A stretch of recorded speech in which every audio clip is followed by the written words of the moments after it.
Hi guys, welcome to my channel. In this video, we'll be covering what is scalar function in SQL. Guys, I have uploaded complete DBMS subject tutorials. I'll provide that link in description. You can watch from there. If you are watching this video for the first time, don't forget to like, share and subscribe to my channel. Let's get started. A scalar function is a function that operates on a single value and returns a single value as output. Guys, we'll apply scalar function on only particular single value, which is present in our table, and we will get only single value as output. Scalar functions process one input value at a time and produce one result for each row. I'll give one example. These are various scalar functions. In mathematical function, there are scalar functions like absolute function, round function, square root function, power function, etc. And there are string functions like upper, lower, length, and concatenate. And there are date and time functions like current date, current time, now functions. All these are various examples of scalar functions. This is an example of scalar function. This is student table. Student table contains three columns: roll number, name, and marks. For example, I want to convert complete name column to uppercase. So I'll write here select upper of name column from student table. So select the upper of name from student. Whenever I execute this query, I'll get output like Sai, Ravi, Ramesh in capital letters. This is my output. Our next command like select absolute of marks column minus 100 from student table.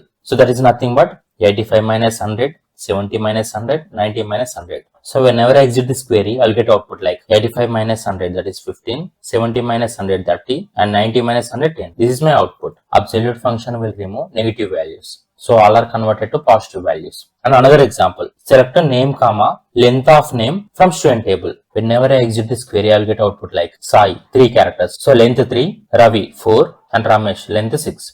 This is my output. All these are examples of scalar function. Scalar function will process one input at a time and it will give output. Scalar function will operate only on single value from each row.